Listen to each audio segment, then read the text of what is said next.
আজকে দুপুরে রান্না করেছিল আম্মু মজাদার ইলিশ পোলাও। এটা দেখি আই থিঙ্ক সবার জিহ্বা দিয়ে লোল পড়বে। সো অনেকদিন ধরেই হচ্ছে আব্বুর আর আমার অনেক বেশি ইলিশ পোলাও খেতে ইচ্ছা করছিল। তো যে বলা সেই কাজ, আব্বু অনেকগুলো ইলিশ নিয়ে চলে আসে আর আম্মু তো জানে আমি ভিডিও করি, এই জন্য সুন্দর করে সাজিয়ে দিল। রূপালী ইলিশ একেবারে চকচক করতেছে।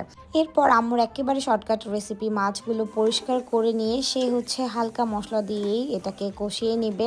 আম্মুকে আমি দেখেছি কোনো রকমের আদা রসুন বাটা কিছুই দেয়নি, অন্য সবাই দেয় বাট আম্মু দেয় না। তো এটা কষিয়ে নেওয়ার পরে যে গ্রেভিটা থাকে এখান থেকে মাছগুলো আম্মু একটু আলাদা করে রেখে দেয় অ্যান্ড পোলাওটা হালকা একটু ভাজা ভাজা করে এর মধ্যে হচ্ছে ইলিশ মাছের যে গ্রেভিটা ছিল সেটা দিয়ে দেওয়া হয় অ্যান্ড দিয়ে পরিমাণ মতো পানি দিয়ে এরপর কিছু আস্ত কাঁচামরিচ দিয়ে দিয়েছিল।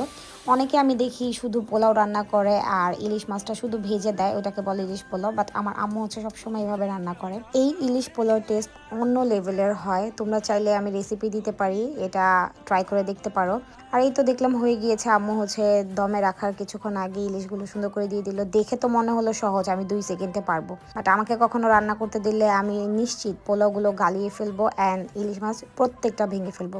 ইলিশ পোলাও খেতে খেতে ভিডিওটা আমি এখানেই শেষ করে দিচ্ছি। তোমাদের কাছে কেমন লেগেছে কমেন্টে জানাবা। আল্লাহ হাফেজ।